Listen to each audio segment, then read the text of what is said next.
आदरणीय उदय सामंत साहेब, गोगावले साहेब, नितेशजी राणे साहेब, संजयजी आंग्रे, दत्ता सामंत, सच्चिदानंद परब, दीपलक्ष्मी पडते, नीताताई कविटकर, प्राजक्ता बांदेकर, संजय परते आणि सर्वच मान्यवर, सगळ्या मान्यवरांची लिस्ट आहे, परंतु आता वाचत नाही, बराच वेळ झालेला आहे. खर तर जिल्हा परिषदा, पंचायत समित्या, नगरपालिकांच्या निवडणुका आता जवळ आलेल्या आहेत. अशा वेळेला ज्यावेळेला आपला मेळावा मुंबईला झाला त्यावेळेला आपले मुख्य नेते आदरणीय एकनाथ शिंदे साहेबांनी पक्षाची भूमिका स्पष्ट केली आहे. खरं तर मी भाषण केलं पाहिजे असं नाही, परंतु एक 5 मिनिटात मी माझं भाषण संपवतो. महाराष्ट्राचा आराध्य दैवत छत्रपती शिवाजी महाराजांना वंदन करतो. हिंदू हृदय सम्राट सरसेनापती बाळासाहेब ठाकरे साहेबांना वंदन करतो. आनंद दिघे साहेबांना वंदन करतो. आमच्या मुख्य नेत्यांची या ठिकाणी त्यांना मानवंदना करतो. सर्व मान्यवर आणि सर्व ज्यांच्यामुळे ही शिवसेना आज जिवंत आहेत अशी सर्व शिवसैनिक, आपल्याला एकच गोष्ट सांगायची आहे की शिवसेना म्हणजे बाळासाहेबांचा विचार आणि तो विचार शाबूत राहायला पाहिजे. आणि म्हणून शिंदे साहेबांनी जी काय लढत दिली ती महाराष्ट्रासाठी दिली. आणि म्हणून बाळासाहेबांचे विचार हे जसे हिंदुत्वामध्ये आहेत तसेच ते मराठी माणसामध्ये आहेत. आज मराठीच्या नावाने राजकारण होत आहे, त्याचा सुद्धा मुद्दाम उल्लेख इथं करावा असं वाटतो. कारण आता उदय सामंत साहेब मराठी भाषेचे मंत्री आहेत. पूर्वी मी मराठी भाषेचा मंत्री होतो, शिक्षण मंत्री होतो. कुठल्याही परिस्थितीमध्ये मराठी 1 नंबरला आहे. मराठी कंपल्सरी आहे. 10वी पर्यंत मराठी कंपल्सरी आहे. आणि नवीन जे आम्ही धोरण दिलेलं आहे, मी त्या समितीचा अध्यक्ष होतो, 11वी 12वीला सुद्धा मराठी कंपल्सरी करा अशी आम्ही शिफारस केलेली आहे. आणि त्याच्यामुळे जे काय आज बोललं जातं हे साफ चुकीचं आहे. हे मी तुम्हाला अगोदर का सांगतो की ज्याच्यासाठी मोर्चा निघतो हा विषयच अस्तित्वात नाही. आज हिंदीचं कारण दाखवून मराठी लोकांना चिडवण्याचा प्रयत्न होतोय. महाराष्ट्रामध्ये हिंदी कंपल्सरी 1971 सालापासून आहे. 1971 सालापासून 5वी 6वी 7वी 8वीला हिंदी हा कंपल्सरी विषय होता. आता उलट असं झालेलं आहे की 6वी पासून तुम्ही कुठलाही विषय घेऊ शकता, कुठलाही विषय, फक्त मराठी आणि इंग्रजी सोडलं तर. म्हणजे मराठी कंपल्सरी आहे पण हिंदी आता कंपल्सरी नाही. मग हे राजकारण कशासाठी चाललेलं आहे की हे राजकारण मराठीच्या नावाने चाललेलं राजकारण आहे. हे सगळ्यांनी ओळखलं पाहिजे. आणि म्हणून जर हिंदी कंपल्सरी होता तर आज ते कंपल्शन काढून टाकलेलं आहे. खरं तर याच्याबद्दल सरकारचं अभिनंदन केलं पाहिजे. पहिलीपासून तुम्ही कुठलाही विषय घेऊ शकता, हिंदीत घेतला पाहिजे असं बिलकुल नाही. तुमची मातृभाषा तामिळ असेल, तुमची कन्नड असेल, गुजराती असेल, मुलांना तो सुद्धा चॉईस आहे. परंतु एक अतिशय महत्वाचं धोरण जे नवीन शैक्षणिक धोरणामध्ये आहे की 6वी पासून तुम्हाला तुमची भाषा निवडता येते. तिथं जर 5वी पासून हिंदी कंपल्सरी असते तर मुलांना दुसरा पर्याय राहिला नसता. म्हणून त्या कॅटेगरीमधून हिंदीला काढून टाकलं आणि ती ऑप्शनल भाषा केली. खरं तर मराठी हीच कंपल्सरी आहे. इतर भाषा कंपल्सरी नाही आहेत हे आपण महाराष्ट्रातल्या लोकांना पटवून दिलं पाहिजे. मराठीसाठी जे जे या सरकारने केलं ते आपण महाराष्ट्राला पटवून दिलं पाहिजे. मराठी भाषा धोरण आपण आणलं, मराठीला अभिजात भाषेचा दर्जा आपण मिळवून दिला. आज साहेबांच्या नेतृत्वाखाली भव्य असं मराठी भवन त्या ठिकाणी उभं राहत आहे. आमच्या 2-2 डिपार्टमेंटच्या जागा आम्ही त्याच्यासाठी दिल्या, नाहीतर एवढं छोटस त्या ठिकाणी मराठी भवन झालं असतं. उदय सामंत साहेबांना माहिती आहे की एवढी मोठी इमारत संपूर्ण मरीन ड्राईव्हवर नाही, एवढी मोठी मराठी भाषेची त्या ठिकाणी इमारत होते. जगभरातले मराठी लोक महाराष्ट्रामध्ये यायला सुरुवात झाली. तुम्ही का नाही आणू शकला? आम्ही का आणू शकलो? आम्हाला मराठीबद्दल प्रेम आहे म्हणून आम्ही हे करू शकलो.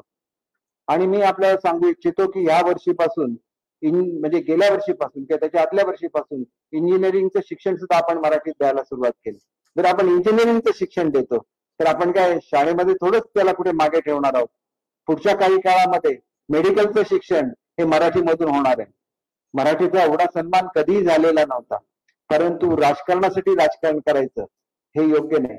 आणि म्हणून खरं ते खरं असतं, मराठी हीच महाराष्ट्रामध्ये कंपल्सरी आहे, मराठी अनिवार्य आहे आणि मराठीचा झेंडा नेहमीच पुढे चालू ठेवणार. आणि ते तुमच्या आमच्या सगळ्यांचं कर्तव्य आहे. ते काम राज्याचे मुख्यमंत्री करतायत, उपमुख्यमंत्री करतायत. आणि आपल्याला निश्चितपणे सांगू इच्छितो की संपूर्ण जगभरामध्ये हे काम चालू आहे. आता मला आज माझ्या पीएने पत्र आणून दिलं, बेळगावच्या एका शाळेचं पत्र आहे. त्या एका शाळेमध्ये 1600 मराठी मुली शिक्षण घेतात. त्यांना आपण जवळजवळ 80 कोटी रुपये मंजूर केले. सॉरी 80 अशीच काहीतरी रक्कम आहे, पण कोट्यावधी रुपयामध्ये आहे. एका एका शाळेला जर आपण 5-10 कोटी रुपये मंजूर करू शकतो तर आजपर्यंत का नाही होत ते? आजपर्यंत बृहन महाराष्ट्रामध्ये मराठीची वेगवेगळी संमेलनं का होत नव्हती? म्हणून मराठी हा मराठी माणसाचा आत्मा आहे आणि त्याचा गौरव नेहमी शिवसेना करत राहणार, कारण ही बाळासाहेबांची शिवसेना आहे. हे दाखवायचं वेगळे प्रेम नाही, खरं प्रेम मराठीवर आहे. आणि म्हणून असे ज्यावेळेला विषय घेतले जातात त्याला आपण सुद्धा ठामपणे लोकांच्या समोर गेलं पाहिजे, त्यांना वस्तुस्थिती सांगितली पाहिजे. आणि राष्ट्रभाषेची अवहेलना कधी महाराष्ट्रामध्ये झालेली नाहीये. महाराष्ट्र नेहमी राष्ट्राबरोबर उभा राहिला. जसा महाराष्ट्राचा अभिमान जपला तसा राष्ट्राचा अभिमान जपला, ही वस्तुस्थिती आहे. आणि म्हणून तुम्हा आम्हाला सर्वांना या खोट्या प्रचाराला बळी पडता कामा नये. ज्या पक्षाचं अस्तित्व संपत आलेलं आहे त्यांनी हे केलेलं आहे. मी आपल्या मराठी भाषेचा मिसो मंत्री होतो. मला एवढंच सांगायचं की मराठी भाषेची सगळी कार्यालय ही मुंबईच्या बाहेर जाणार होती. आमच्या सरकारने त्याला स्थगिती दिली. सगळी कार्यालय पुन्हा मुंबईमध्ये आणण्याची व्यवस्था केली. आणि मुंबई हा मराठी माणसाचा आत्मा आहे. मुंबईचा मराठी मनुष्य मुंबईच्या बाहेर भिरकवला जात होता, त्यांना पुन्हा मुंबईत आणण्याचं काम आदरणीय शिंदे साहेबांनी केलं. त्याच्यासाठी त्यांची थकलेली भाडी दिली, त्यांच्या बंद पडलेल्या इमारतींची कामं सुरू केली. आज मुंबईचे रस्ते कॉन्क्रीटचे झालेले आहेत. मुंबईला जागोजागी बाळासाहेब ठाकरे दवाखाने उभे राहिलेले आहेत. आणि म्हणून हे सगळं ज्यावेळेला व्हायला लागलं, तुम्ही बघितलं तर पुलांच्या खाली सगळी घाण असायची, आज सगळ्या ठिकाणी गार्डन्स तयार झालेले आहेत. मुंबईचे रस्ते शिंदे साहेबांनी स्वतः हाताने धुतलेले आहेत, स्वतः तिथं पाईपने पाणी मारलेलं आहे. मुंबईतलं प्रदूषण कमी केलेलं आहे.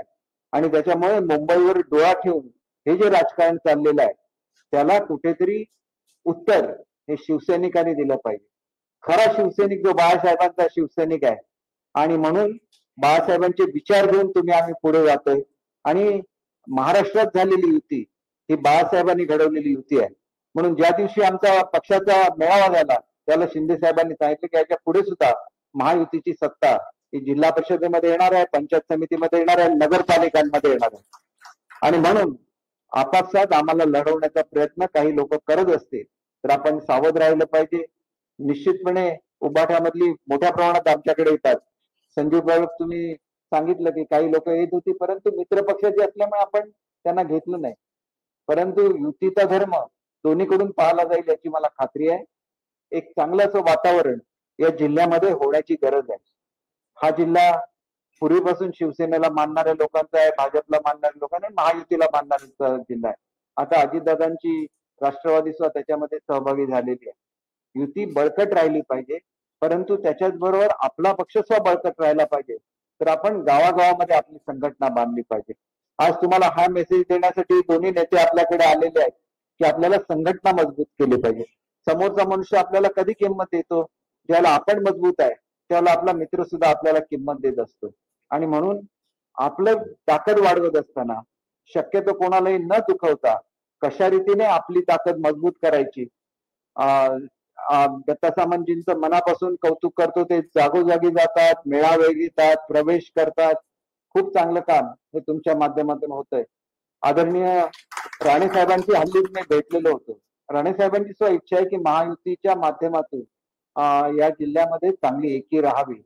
आणि ते सुद्धा सातत्याने मोर्चे शिवसैनिक आहेत आणि त्याच्यामुळे त्यांचे आशीर्वाद जसे भाजपला असतात तसे आपल्याला सुद्धा असतात. त्याच्यामुळे त्या बाबतीत काय काळजी करण्याचं कारण नाही असं मला वाटतं. शेवटी निर्णय घेत असताना जी शिंदे साहेबांची भूमिका आहे तीच आमची सगळ्यांची राहिली पाहिजे. त्यांनी नुसतं बोलून दाखवलं नाही, काम करून दाखवलं. लाडक्या बहिणीची योजना आणली, अनेक योजना आणली की ज्याच्यामध्ये महाराष्ट्रामध्ये पुन्हा आपलं सरकार आलं. सरकार आपले दारीच्या निमित्ताने ते आदरणीय फडणवीस साहेब प्रत्येक जिल्ह्यामध्ये गेले आणि त्यांनी एक विजय खेचून आणला. आणि म्हणून आज विरोधक कुठेतरी आपल्याला वेगळं कसं आम्ही राहू याच्या प्रयत्नामध्ये आहेत. आणि आपण वेगळं राहिलो तर फायदा विरोधकांचा होणार आहे. आणि म्हणून जे शिंदे साहेबांचं स्वप्न आहे की बाळासाहेबांचे विचार कायम राहिले पाहिजेत, ते विचार तसेच मजबूत ठेवण्यासाठी तुम्ही आम्ही खूप कष्ट करूया. मी मनापासून उदयरावांचं या ठिकाणी स्वागत करतो. कोकणचा हा सुपुत्र कोकणामध्ये सगळीकडे फिरला, परंतु पुण्यासारख्या जिल्ह्यामध्ये असतील, मुंबईसारख्या जिल्ह्यामध्ये सुद्धा खूप चांगला असा संपर्क त्यांनी ठेवलेला आहे. भरत शेठ तर तुम्हाला माहिती आहे की सातत्याने टीव्हीवर दिसत असतात. त्यांचा जिल्हा आणि पालकमंत्री म्हणून त्यांच्याकडे लोक बघतायत. काळजी करू नका साहेब, तुम्ही होणार पालकमंत्री. परंतु त्यांच्यावर प्रेम करणारे तिथले आमदार आहेत. विषय सोडून द्या, दोन पक्षांमधला विषय असला तरी आज खऱ्या अर्थाने रायगडची जनता ही भरतशेठ गोगावलेंवर प्रेम करते. आज तुम्ही कोकणचे प्रतिनिधी म्हणून इथं आला, मी मनापासून आपलं या ठिकाणी स्वागत करतो. आणि तुम्ही तुमच्या जाज्वल्य विचाराने जसं रायगड जिल्ह्याला भारावून टाकलं, तसं आमच्या सिंधुदुर्ग जिल्ह्याला सुद्धा नवीन प्रेरणा देऊन जाल याची खात्री आहे.